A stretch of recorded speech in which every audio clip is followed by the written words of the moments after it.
You knew nothing about Native Americans? Now I will tell you their secret, which few people know. I will tell you how they survived the cold winters in their camps.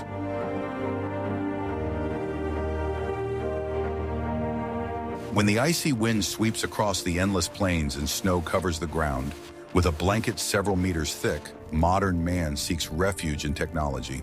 But how did those who had neither central heating nor modern insulation survive?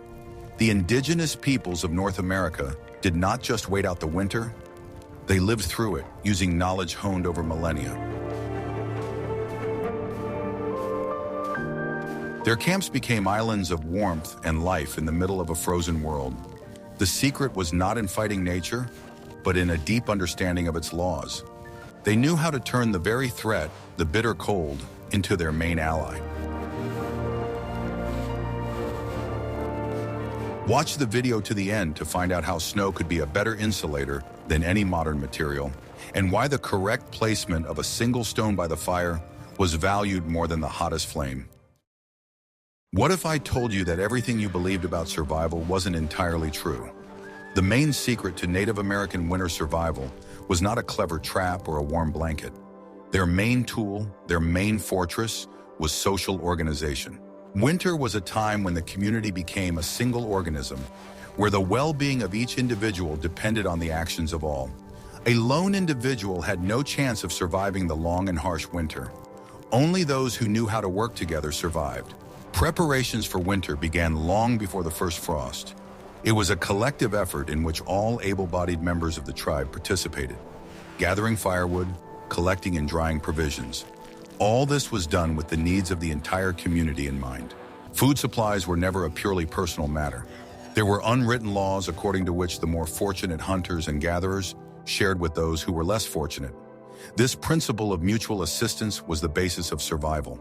The location of the winter camp was chosen by the elders after lengthy discussions. Dozens of factors were taken into account: protection from the wind, proximity to water, and firewood supplies. A mistake in choosing a location could be fatal for the entire tribe. There was a strict division of labor within the community. While the men reinforced the dwellings and monitored fuel supplies, the women processed skins, sewed warm clothes, and prepared food. Everyone contributed to the common cause. The long winter evenings were a time for strengthening social ties.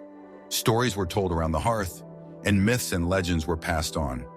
This was not just entertainment, but a way to preserve cultural identity and pass on accumulated knowledge to future generations. The elderly, no longer capable of hard physical labor, played a key role. They were the keepers of wisdom, and their advice on weather, hunting, or healing was worth its weight in gold. Their experience was a strategic resource for the tribe. Thus, the winter camp was not just a cluster of dwellings. It was a complex social system, perfectly tuned to withstand the elements.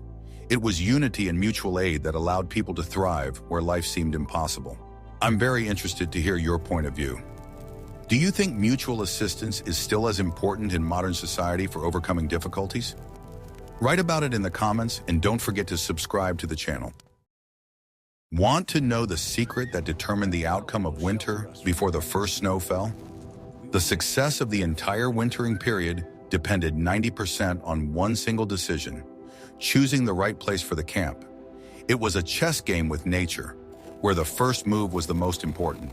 The main criterion was protection from the wind, the main enemy in the winter steppe or forest, a deep valley, a dense grove, or the foot of a hill on the leeward side was considered the ideal location. A properly chosen shelter could increase the perceived temperature by several degrees. The second most important factor was proximity to a source of fuel. A winter camp consumed a huge amount of firewood for heating and cooking. Being located near a forest or dry wood saved energy and time, which were invaluable in the cold. The availability of a non-freezing water source was the third prerequisite. This could be a fast-flowing stream that did not have time to freeze over, or a deep river with an ice hole. Carrying water from far away or melting snow was extremely energy-intensive. The tribes of the Great Plains also took into account the availability of pasture for their horses. Places where the wind blew away the snow, exposing dry grass, were ideal. This allowed them to preserve their livestock, on which the tribe's mobility and hunting success depended. Experienced chiefs knew how to read the landscape. They paid attention to how lichen grew on trees, where the snow fell deeper, and where it was blown away. These subtle signs provided comprehensive information about wind patterns and microclimate characteristics. The camp was never set up at the very bottom of the valley, where the coldest air accumulated. Preference was given to small terraces or slopes located slightly higher up. This ensured better air circulation and protection from morning fog. Proximity to winter hunting grounds was also taken into account. The camp had to be far enough away so as not to scare away game, but not too far. It was a delicate balance between safety and accessibility of resources. Sometimes the tribe would split into several small winter camps. This reduced the impact on the environment and minimized the risk that one bad choice of location would jeopardize everyone. It was a kind of risk diversification. Do you think the fundamental principles of choosing a place to live have changed since then? In the next chapter, we will reveal the main secret of insulating dwellings. You will learn how Native Americans turned what brought cold into their most reliable protection. I will reveal the most closely guarded secret of the northern peoples, which turns all notions of cold upside down. They did not fight the snow. They used it as one of the most effective and accessible insulators, turning a deadly threat into a cozy blanket. The principle behind this method is ingenious in its simplicity. Freshly fallen snow contains a huge amount of air trapped between the snowflakes. It is this air that is the ideal heat insulator, with properties that are not inferior to modern materials. After a dwelling, whether a teepee or a wigwam, was erected, its base was carefully covered with snow. A high and dense snow wall was created around the perimeter. This wall completely blocked the icy wind that could penetrate under the edges of the covering. But this was only the first step. The most experienced craftsmen went further. They deliberately threw snow onto the walls of the dwelling until it covered them with a thick layer. From the outside, the teepee turned into a large snowdrift. This layer of snow served several purposes. First, it created a powerful barrier against cold air. The temperature inside such a snowdrift could be tens of degrees higher than outside. Secondly, the snow protected the roof of the dwelling from the destructive effects of the wind. The skins or bark did not crack in the cold and did not wear away from constant gusts. The snow took the full brunt of the elements. Thirdly, a thick layer of snow significantly improved sound insulation. The howling of the winter blizzard was practically inaudible inside. This created an atmosphere of calm and security. To maintain the effectiveness of this method, certain knowledge was required. The snow had to be periodically compacted and new snow added after snowfalls. A small ventilation hole was also left to prevent moisture accumulation. This technique was especially important for the peoples of the subarctic, where winters were the harshest.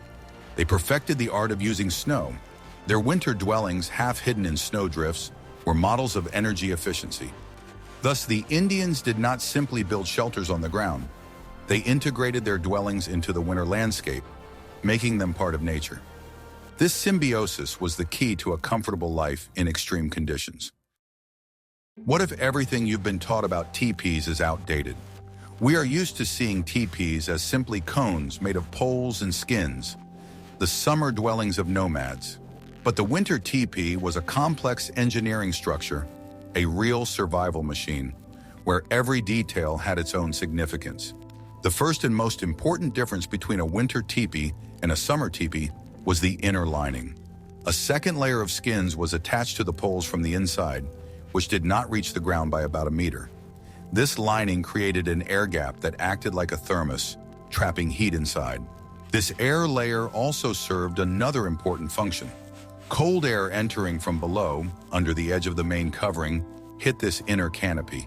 It then rose, mixed with the warm air from the hearth, and exited through the smoke hole. This system created a constant and adjustable draft. Smoke from the fire did not accumulate in the room, but was effectively removed to the outside. At the same time, there were no drafts inside the dwelling, as cold air did not circulate on the floor. The base of the teepee was carefully insulated. A cushion of moss, dry grass, or even earth was laid around the entire perimeter of the interior. This completely sealed the lower part of the dwelling, leaving no chance for the wind to enter. The floor inside the teepee was not bare earth either. It was covered with a thick layer of fir branches, which served as insulation and a kind of springy mattress.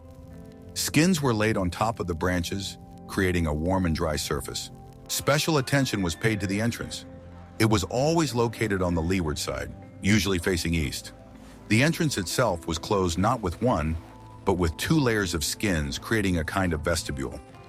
The main element of climate control was the smoke valves, 2 wings at the top of the teepee. With the help of special poles, they could be turned depending on the direction of the wind. This allowed the hearth to be protected from precipitation and created optimal draft. The hearth was located strictly in the center. This ensured an even distribution of heat throughout the dwelling. A structure made of branches was often built above the hearth to dry wet clothes and shoes.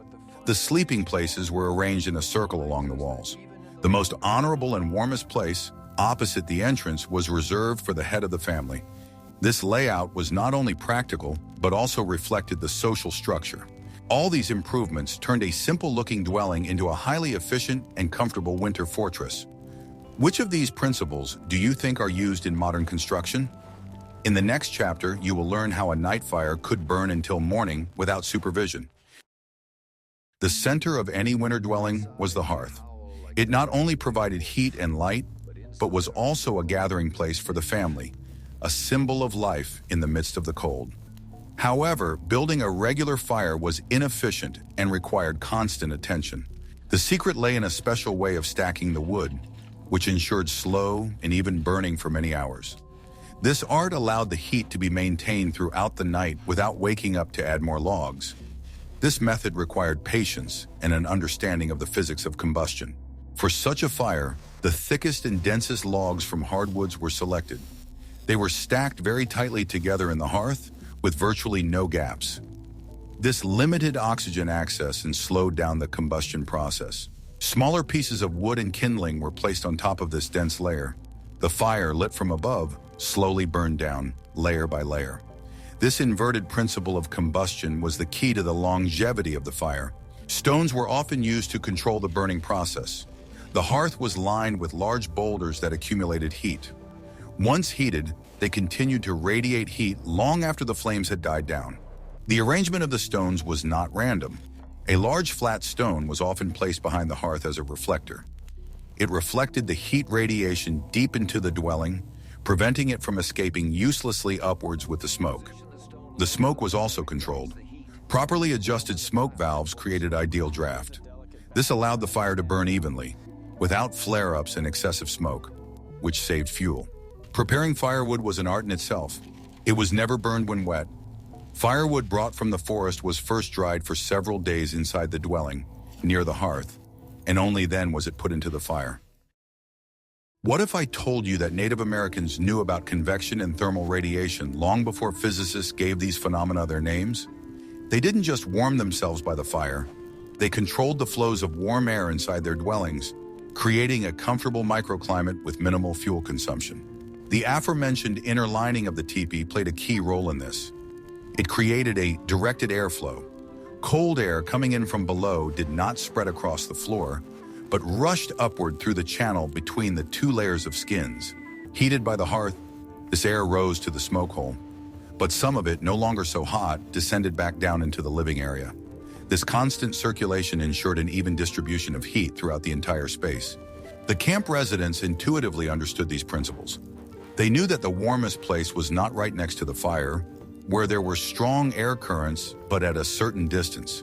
The sleeping areas were located precisely in this comfort zone. The arrangement of people and objects inside the dwelling also affected air circulation.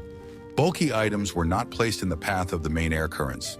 This allowed the air to move freely, without turbulence. Humidity control played an important role.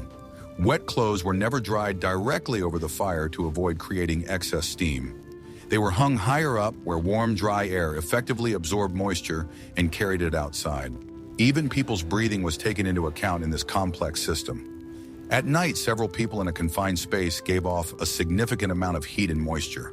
Proper ventilation prevented the air from becoming stuffy and damp. This invisible work of heat management was the pinnacle of domestic wisdom. It allowed a comfortable temperature to be maintained, even when a blizzard raged and the frost crackled behind the thin wall of skins. Which of these observations do you find most surprising? In the next chapter, you will learn how clothing became a personal heating system. Native American winter clothing was not just a set of warm items. It was a carefully designed, multi-layered system where each element had its own function. The main principle was to create air pockets, which were the main source of insulation. The basis was clothing made of finely tanned suede, which was worn directly on the body. It was soft, absorbent, and did not restrict movement. This clothing wickeded moisture away from the body, which was critical for preventing hypothermia. The second layer consisted of more spacious clothing made of thick skins with the fur on the inside. The air trapped in the pile created a powerful heat-insulating barrier. The smooth leather surface on the outside provided excellent protection from the wind. The outer layer consisted of loose-fitting capes or cloaks made of whole skins, often with hoods. They could be easily put on or taken off depending on the weather and level of physical activity. This allowed the wearer to avoid overheating and subsequent dangerous cooling. Special attention was paid to protecting the feet. High moccasins for winter were made of thick leather and insulated with fur on the inside. Dry grass or moss was used as insoles, which not only insulated but also absorbed moisture. Snowshoes were used to move through deep snow. This simple but ingenious invention distributed a person's weight over a larger area. This prevented them from sinking into the snow, saving a tremendous amount of energy. Hands were protected by spacious fur mittens. Their design allowed all fingers except the thumb to be together. This significantly reduced heat loss compared to gloves. Headwear was also an essential part of winter clothing. This could be fur hats or hoods that fit snugly around the head. They protected against the wind and prevented heat loss through the head. Survival in winter required enormous energy expenditure. The body was constantly fighting the cold, and it needed high-calorie fuel to maintain its internal stove. The winter diet of indigenous peoples was perfectly balanced for this task. The diet was based on foods high in fat and protein. The main source was pemmican, a unique product that could be called an energy concentrate. It was made from dried and ground meat mixed with melted fat. Dried berries were often added to pemmican. They not only improved the taste but also served as a source of essential vitamins. Properly prepared pemmican could be stored for years without losing its nutritional properties. Hunting did not stop in winter, but it became more difficult. It required great skill and endurance from the hunters. The capture of a large animal could provide the community with food for several weeks. In addition to meat, an important part of the diet was the supplies made in summer and autumn. These were dried mushrooms, roots, nuts, and seeds. They were stored in special pits or leather bags, protecting them from moisture and rodents. Tribes that practiced agriculture, such as the Iroquois, had large stores of corn, beans, and squash. These three crops, known as the Three Sisters, provided a balanced diet. Dried corn, ground into flour, was the basis for many winter dishes. Fishing also continued during the winter. Ice fishing was common and forested in northern regions. It was a reliable source of fresh protein when hunting was unsuccessful. Food was prepared once or twice a day, usually in the form of a thick soup or stew. Hot, fatty food quickly warmed the body and provided a feeling of fullness for a long time. This method of cooking also allowed all parts of the carcass to be used without waste.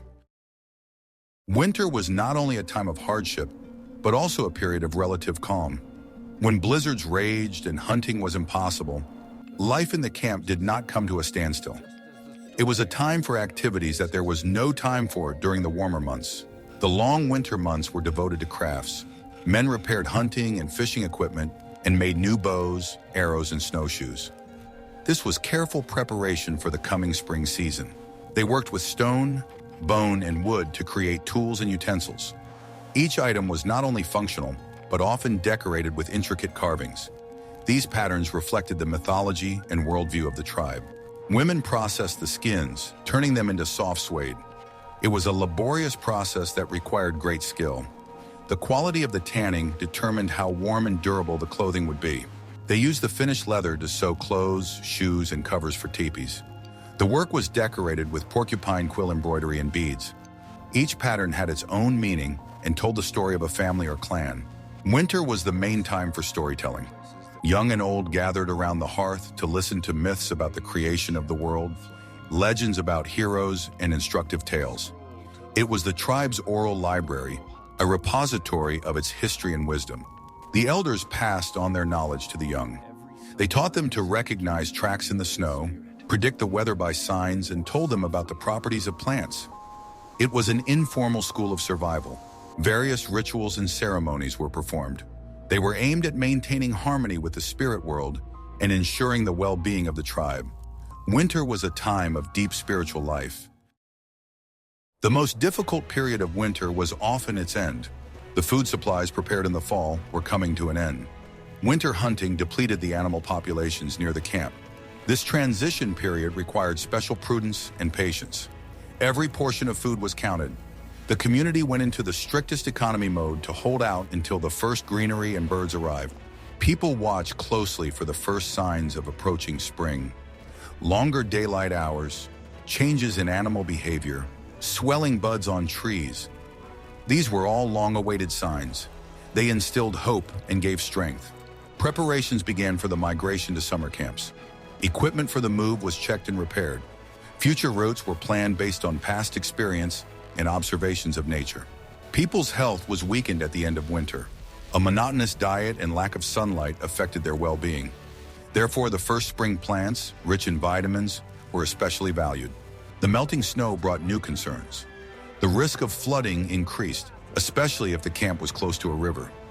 It was necessary to monitor the water level and be prepared for a quick evacuation. With the arrival of warm weather, predators became more active. Their hunger after hibernation posed a threat to the camp and the horses. The guards became more vigilant. Despite the difficulties, the anticipation of spring was a joyful time. It meant the end of a long period of cold and darkness. Ahead lay warmth, abundance of food, and new opportunities. The awakening of nature was a great celebration. Special rituals were performed to welcome spring. People thanked the spirits for helping them survive the harsh times. The end of winter was not just a change of season, it was a symbol of the cyclical nature of life, the victory of warmth over cold, resilience, and endurance. Successfully surviving the winter gave people confidence in their abilities and confirmed the correctness of their chosen way of life. The secrets of Native American winter survival are not just a set of practical tips, they are a holistic philosophy of living in harmony with nature. They did not conquer the elements, but became part of them, using their own laws for their prosperity. Their knowledge of heating, construction, nutrition, and social organization is impressive in its depth and effectiveness. This legacy proves that human ingenuity and adaptability know no bounds. The history of these peoples teaches us that the most valuable resource is not technology, but the wisdom accumulated over generations. What other topics related to the lives of the indigenous peoples of North America would you like to see on our channel? Share your ideas in the comments and don't forget to subscribe so you don't miss out on new fascinating explorations of the past.